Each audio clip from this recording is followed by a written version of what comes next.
mucaan kuni lammii Itoophiyaati. Mucaa lammii Suudaanii ajjeesee ture. Hidhamee erga jedhee booda guyyaan ajjechaa isaa ga'ee obboleessa lammii mucaa du'e sanitti dawwalanii kootu ajjeesoo na laali jedhaniin. Subhaanallah. Qarshii miliyoona tokkootiif jecha lubbuun mucaa kanaa oolee jira jechuudha.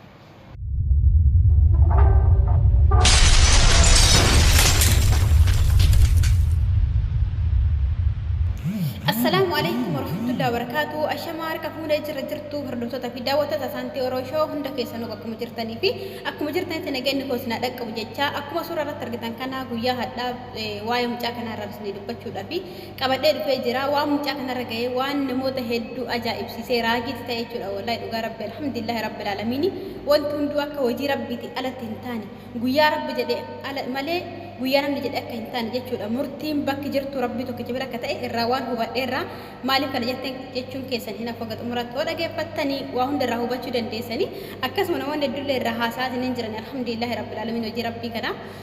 Mucaan kun lammii Itoophiyaati. Akkuma anaaf si'iitti akkuma nama kamittuu dalagadhee hojjecciira jedhee biyyarraa gara biyya ormaa deeme. Erga gara biyya ormaa deemetti hin jedhee booda bakka dalagaatitti mucaa lammiin isaa Suudaanii wajjin hojjeta. Kalamni isa Suudaanii kana wajjin hojjetu kanatti waldhabdeen gidduu isaanii jiru maal akka ta'e hin hubanne garuu waldhabdee gidduu isaanii jiruun lubbuu isaa kana baasee jechuudha. Lubbuu isaa gaafa baaseetiin hin jedhee seera qabdi biyyattii waan ta'eef biyyanni keessa isaaniitti suudii jira achitti qabanii hidhan.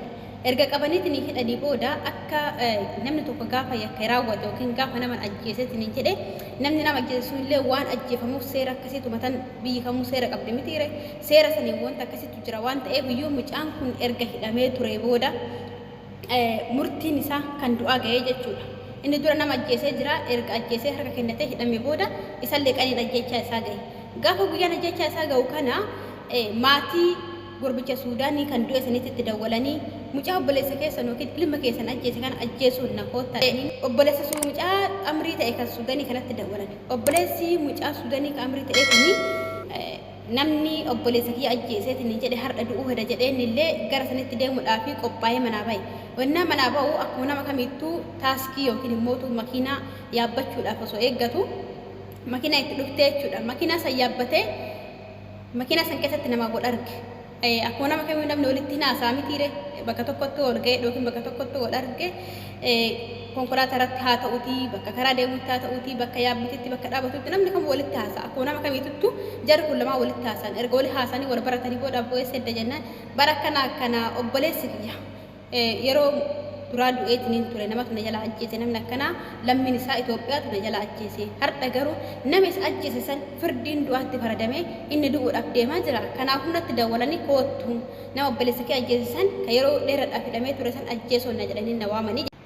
Erga inni jedhee itti himee booda hayyee nama obboleessa kee ajjeese sanii har'a murtiin du'aatti murtaa'ee ajjeefamuu heda. Isa laaluu deemaa harta eeyyan.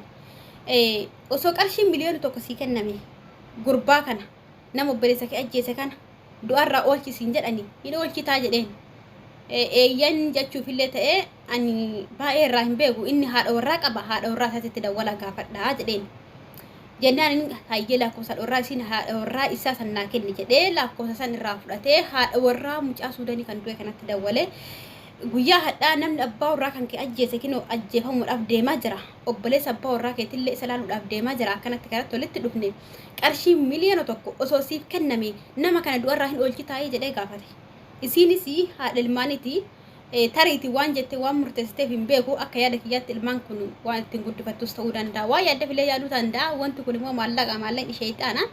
Hayyee namni sun du'urraa qarshii miliyoona tokko argadheetiin hin jedhe namni sun lubbuun haa oolu ettene namni abbaa warraa kiyya ajjeese kun haa oolu ettene jechuudha.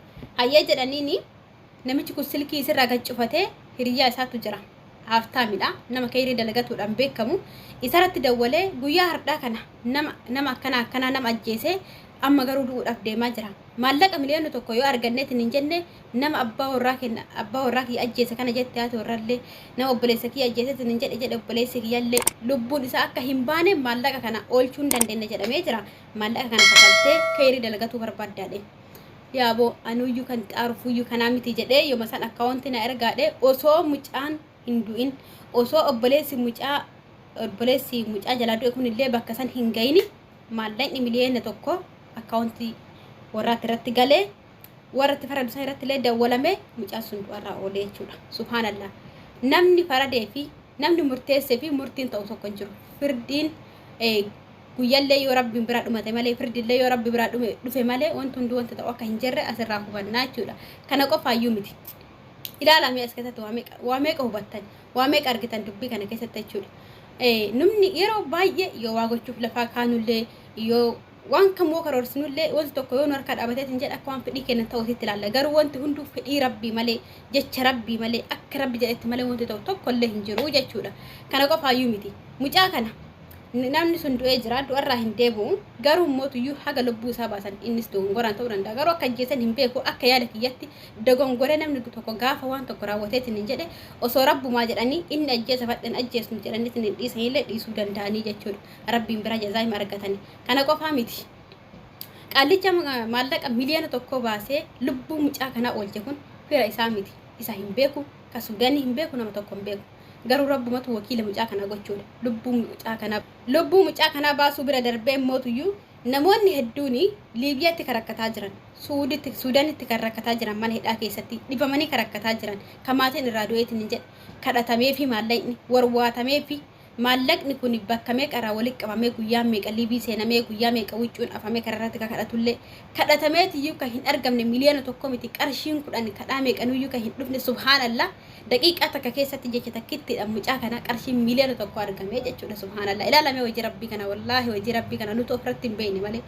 waan rabbiin kuni kanaafuu maallaqa osoo kadhattee argachuu hin dandeenye maallaqa osoo dalagattee argachuu hin dandeenye osoo yoo maatiin isaa hunduyyuu walitti guuranii yookiin maallaqa kanaa argachuu hin danda'ane jechuudha maallaqa miliyoona tokko jechuun akka maallaqa Suudiitti yoo ta'eetiin hin jedhe hedduu guddaadha hin beeytanii maallaqni kun akka qalaalitti akka taphaatti daddafee dhufuu hin danda'u jechuudha rabbiin garuu danda'aadha akkanatti sababa godheetiin rabbiin karaa qalaaliidhaan lubbuu mucaa kanaatiin baraareetiin hin jira namoota hedduutu bakka hedduutti rakkataa jira keessa caala rakkatanii kan namoonni beekanuyyuu kan namoonni kadhataa fi jiranuyyuu hedduutu jira kanaaf alhamdulillah ala kulli haali rabbii waa hunda danda'aadha jechuu barbaadeeti mucaa kana rabbi mata zallisaa hin kenne nama biraa guyyaan dhumateetti fakkaate malee nama biraa guyyaan qaxaraniif dhumate malee rabbiin bira riskiin isaa hin dhumanne ammallee rabbi umrii isaa haa dheeressu kadoo rabbiin jannatul firdoosin keessaan jannatan isaa qananiisiisu isinin jedha viidiyoon adhaaf qabadheetiin dhufe kana fakkaata ture akkasin warra hubattanii sabdii guddaan qaba